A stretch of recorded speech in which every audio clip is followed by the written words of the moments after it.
I think we had it in the back of our minds that we would want to do a tape echo for the new smaller form factor pedals, but I don't think anybody knew what it was going to do or what it was going to be. And so the engineering guys, just to start out, started looking at the tube preamps out of older Echoplexes, and that's when things started to get interesting. But the EC-1 wanted to model the tube preamp and ended up poking around reverb and finding what I thought was an EP1, but turned out after a little bit of investigation to be the EP2. So yeah, pretty much got it, sent it off to Josh to let him, run some measurements and sweeps, and took the unit apart, and I did a lot of photographs just to kind of help me trace out what was actually happening in the circuit. And I was really surprised to see that it wasn't any of the circuits that I have seen before. There are all sorts of modifications. There were resistors in parallel with resistors that clearly you wouldn't manufacture that way. There were components that were clipped out of circuit and left in the chassis. As a sanity check, I did some recording with it just to share with the rest of the group, and it just sounded really nice.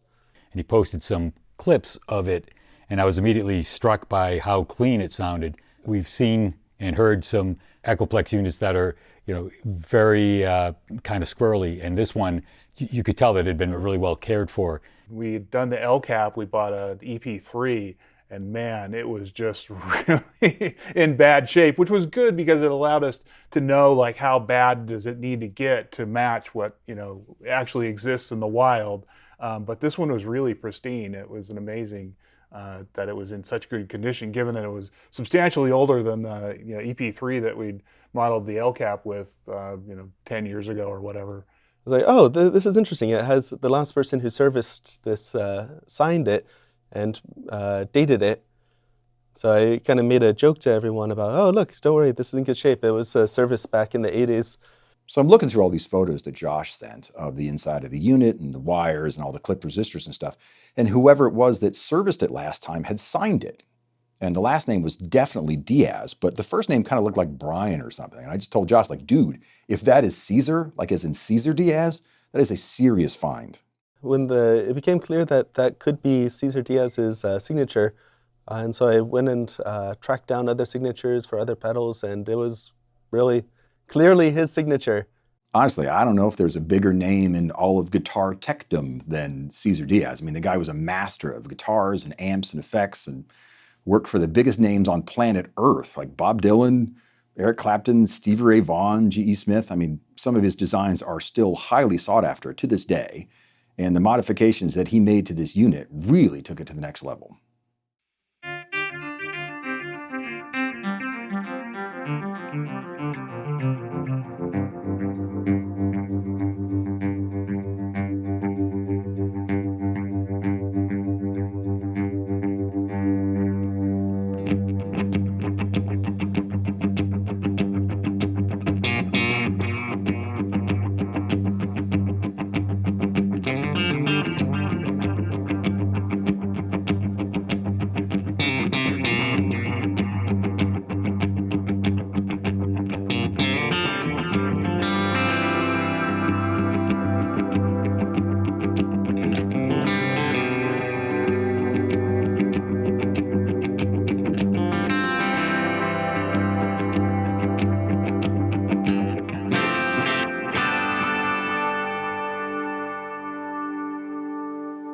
An EP2 preamps have a different frequency characteristic, different frequency boost. Basically, I'd say they're probably brighter than the EP3. The thing about tapes is, you're limited in the high end. So if you can get more high end on the tape, you're going to have more coming back. Based on Josh's measurements, we went in and refined the DSP model.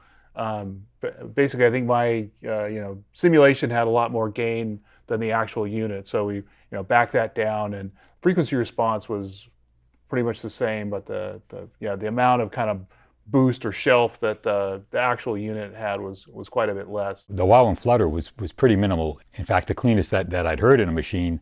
There were some higher frequency artifacts, probably capstan related, that were also prominent, and that actually widened the spectrum of the repeats in a sense. It was a nice experience to hear this clean machine that actually was imparting some of the traditional elements that make tape delays so sought after.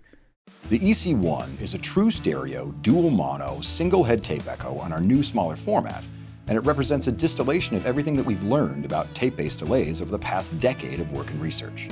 It features 2 different preamp voices with variable gain, and a 3-position record level switch that adds even more gain control.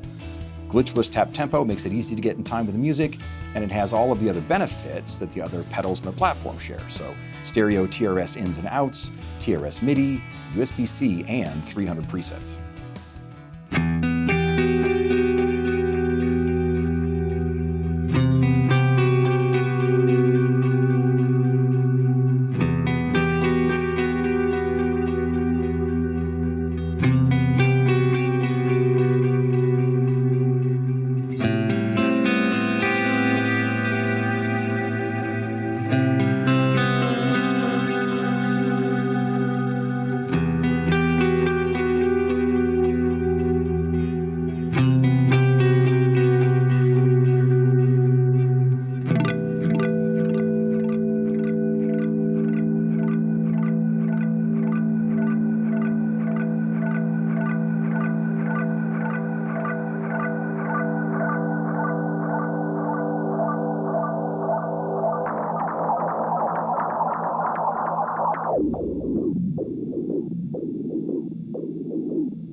So the idea with EC-1, of course, is we wanted the UI to be as simple and intuitive as possible.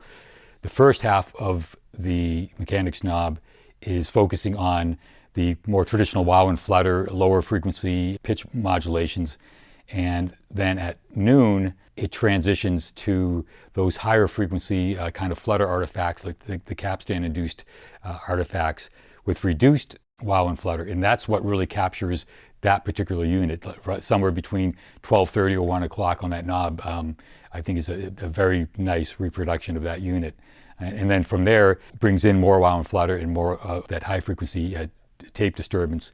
And to the point at the end, it's a very broken sounding machine. The way we've implemented the preamp allows us to have an independent level control as well, and that all happens before the tape, so it works in conjunction with the record level to boost the signal through the preamp, and then as well on top of that, you've got 3 selections to further add boost to the signal recorded to tape through the record level switch. If you're interested in the most saturated repeat, you could turn up the preamp boost to maximum 6 dB, and then select the record level to its maximum, and then you're going to get a pretty crunchy echo. That's kind of the beauty of the tape echo is the low and high frequency roll off means that as the repeats build up, you're getting this kind of bandpass sound, and it doesn't kind of get in the way of what you're playing, so you can have a lot more repeats than you could with a digital delay where everything's coming back, everything's adding in all the time. It's a pretty inspiring pedal to play. Like, it's really fun. It doesn't matter what instrument you play, whether it's guitars or keyboards or whatever. I'm hearing tape-based music coming out of all the spaces and offices around here lately. So people are pretty inspired by it, and we put a lot of time and effort into it. And the hope is that when people finally get a chance to play it and sit down with it, that they really do fall in love with it. We hope so.